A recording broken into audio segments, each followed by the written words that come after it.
Allez, nous repartons au stand cette fois-ci pour prendre l'avis de M. Alhoussen Makanera Kake de donc, la gouvernance Alpha Condé, ancien ministre de la République. Il est en direct. Bienvenue. Bonjour, monsieur le ministre. Bien. Bonjour, bienvenue. Oui, c'est pour moi tout le plaisir. Bien. Allez. Allez-y, Bassirou. Oui, monsieur le ministre, au temps du professeur Fakonde, vous avez fait recours au gré à gré que nous avons dénoncé. Sur le CNRD aussi, le gré à gré revient. Est-ce que vous êtes convaincu par les explications qui ont été données par le porte-parole du gouvernement pour faire recours au gré à gré dans les procédures de passation des marchés publics? Vous savez, même au temps du professeur Alpha Condé, certains gré à gré, moi je m'étais opposé, même à l'Assemblée nationale, quand j'étais député. Je voudrais d'abord rapidement rassurer les uns et les autres que si la loi a interdit le gré à gré, c'est parce que c'est pas bon pour le peuple. Si ça devient la règle, ça veut dire que c'est le peuple qui doit en souffrir.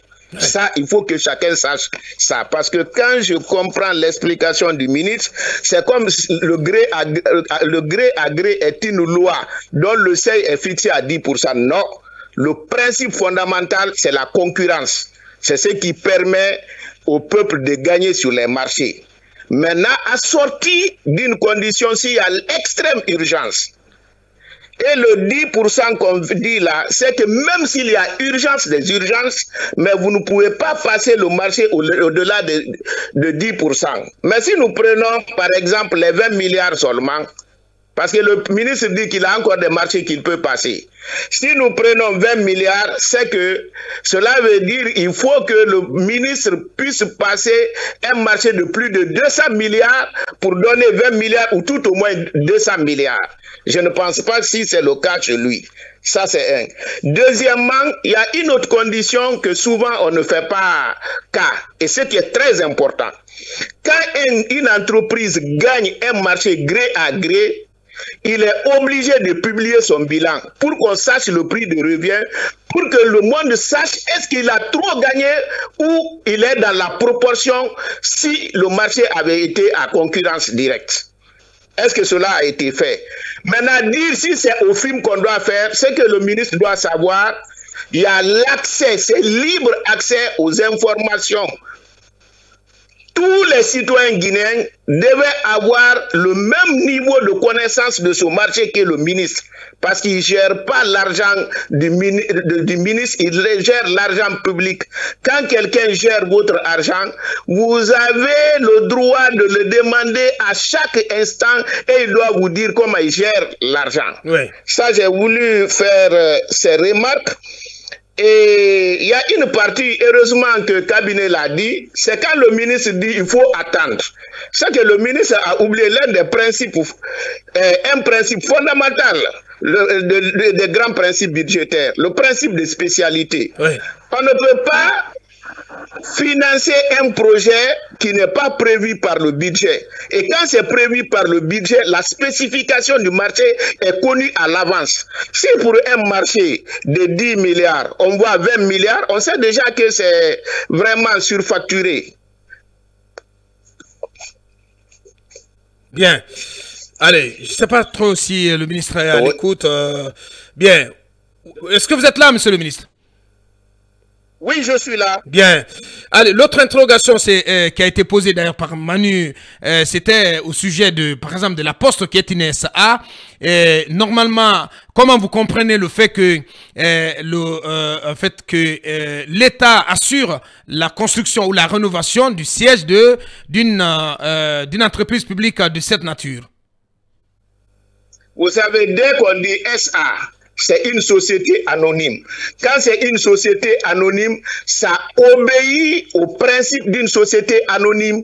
Ce n'est plus d'une collectivité déconcentrée. Ouais. Donc, ce n'est pas à l'État de construire, mais c'est à la société elle-même, même si l'État est le seul actionnaire. Unique. Prenons l'EDG par exemple. Ouais. L'État est le seul actionnaire ou bien il y a un autre actionnaire? Non.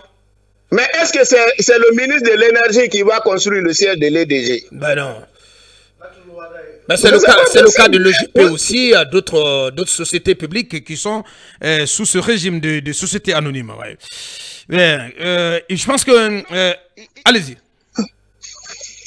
Moi, ce que j'ai remarqué, oui.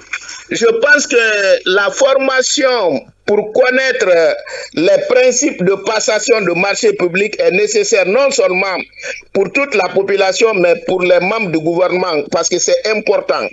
Quand j'écoute certains passages, je reste encore sur ma faim. Ouais. Parce que vous savez, ce qui est très important dans tout ce que nous sommes en train de dire, c'est d'expliquer aux gens pourquoi le législateur a exigé qu'il faille organiser l'appel d'offres. Parce que tant qu'on ne comprend pas le principe là, on ne peut pas comprendre ce qui se passe. Parce que si le législateur a prévu l'appel d'offres, c'est pour protéger les intérêts de la population. Mais lorsque maintenant, ce qui est la règle devient maintenant la dérogation, et ce qui est dérogation devient la règle, personne ne peut nous convaincre que ce principe-là est vertueux. Pourquoi alors on ne fait pas ce qui est la règle? Bien. Et sur les 10%, parce que j'ai l'avis d'un autre ancien ministre qui dit ceci, ils interprètent très mal le principe des 10%. En fait, la loi dit que l'ensemble des marchés passés par entente directe ne doit pas excéder 10% du montant total annuel des marchés passés par une autorité contractante. Par ailleurs, le principe de base des marchés publics veut qu'aucun marché ne soit passé si les crédits nécessaires à son exécution ne sont pas disponibles, monsieur le ministre. Mais c'est ce que j'ai dit tout de suite. J'ai dit, quand j'ai entendu dire que lui va dépenser, je dis, il n'a pas compris. C'est ce qu'on appelle principe de spécialité. Avant qu'il y ait un contrat avec quelqu'un, il faudrait que cela soit prévu par un budget qui dit l'argent là, le montant X est là pour la rénovation du bâtiment de la poste par exemple. Mais si ce montant-là n'existe pas, vous ne pouvez pas passer le marché. C'est quand dire maintenant l'argent n'existe pas, on a appelé quelqu'un pour exécuter le marché. C'est qu'on n'a pas compris le principe de spécialité. Ça a été ma première remarque. Parce que quand j'ai entendu ça, j'étais un peu choqué. Parce qu'il ne peut pas avoir un travail qui n'est pas prévu par le budget. Donc on ne peut pas dire que l'argent n'existe pas. Parce que le budget, c'est pas, parce que je crois que vraiment on ne comprend pas ce qu'on appelle le budget. La caisse est unique. Vous ne pouvez pas avoir un crédit inscrit dans un budget, tu dis pour ce crédit-là, il n'y a pas l'argent. Parce que la caisse est unique. C'est comme si nous sommes tous à film, on a mis de l'eau là-bas. Tant qu'on n'enlève pas l'eau dans le fruit, qui va savoir l'eau là appartient à M. Diallo, l'autre quantité là appartient à un autre? Non. Donc quand c'est inscrit au budget, on ne peut pas dire l'argent n'existe pas. Donc l'argument là ne passe pas pour dire j'ai donné gré à gré parce qu'il s'est engagé de payer 100% parce qu'on n'avait pas, l'argent n'existe pas. Non. Ça ne passe pas. Bien. Pour celui qui connaît comment le budget est exécuté. Bien.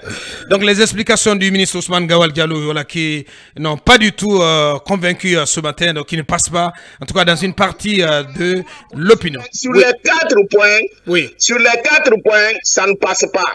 Le premier point, dire que c'est le seuil de 10% qui est important, ça ne peut pas passer du tout. C'est dire que même s'il y a l'urgence, mais si vous avez dépassé 10%, vous ne pouvez plus passer le marché. Et je crois le 20 milliards seulement, ça veut dire qu'il faut qu'il ait un marché de 200 milliards pour qu'il puisse passer une valeur de 20 milliards. Donc ce n'est pas 10% qui est important, même s'il y a 0%, s'il n'y a pas d'urgence, on ne doit pas passer le marché. C'est ce qu'il faut retenir. Donc, à la base, il faut que ce principe que l'urgence soit véritablement de mise pour qu'on puisse recourir à ce type de marché.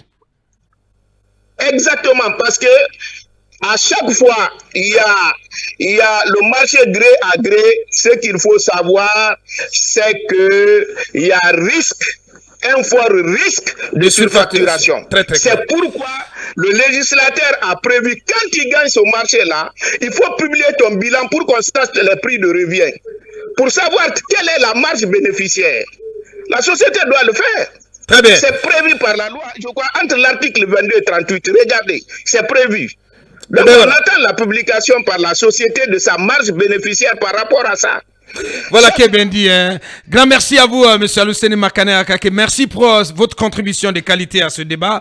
Et voilà, on a aussi pris note de beaucoup de réactions venant notamment d'anciens hauts commis de l'État, en tout cas qui ont servi sous le régime du président Alpha Condé, et donc qui ne font pas mystère de leur indignation face à l'ampleur que prennent ces marchés de gré à gré. Merci à vous, M. Aluseni Makane Akake. On vient de l'entendre, Mamadouri. Merci. Bien, merci et très prochainement. Oui.